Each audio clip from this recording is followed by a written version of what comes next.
தினம்தோறும் விளக்கேற்ற நல்ல எண்ணெய் இதயம் நல்லெண்ணெய். பெட்ரோல் டீசல் விலை உயர்வை தவிர்க்க முடியாது என ரிசர்வ் வங்கி கவர்னர் சஞ்சய் மல்ஹோத்ரா தெரிவித்துள்ளார். சர்வதேச சந்தையில் கடந்த பிப்ரவரி 27ஆம் தேதி 6,890 ரூபாயாக இருந்த ஒரு பீப்பாய் கச்சா எண்ணெய் மேற்காசிய போர் தொடங்கிய பிறகு 10,050 ரூபாயாக உயர்ந்துள்ளது. இதையடுத்து சர்வதேச சந்தையில் கச்சா எண்ணெயின் விலை கடுமையாக அதிகரித்துள்ள போதும் பெட்ரோல் மற்றும் டீசல் விலையை மத்திய அரசு உயர்த்தவில்லை.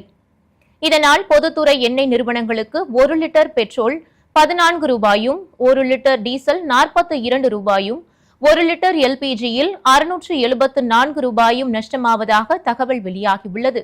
அது மட்டுமல்லாமல் எண்ணெய் நிறுவனங்கள் நாள் ஒன்றிற்கு 1000 கோடி ரூபாய் வரை இழப்பை சந்தித்து வருகின்றன.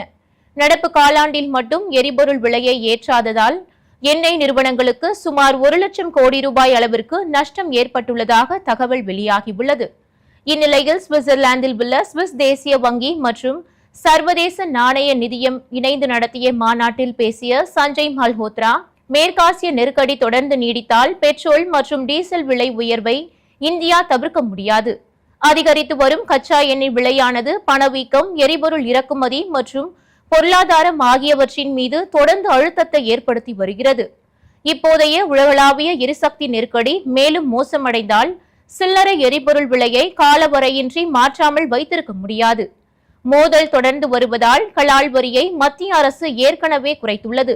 அரசுக்கு சொந்தமான எரிபொருள் சில்லறை விற்பனையாளர்கள் கச்சா எண்ணெய் விலை உயர்வை ஈடு செய்து வருகின்றனர் என்று தெரிவித்துள்ளார்.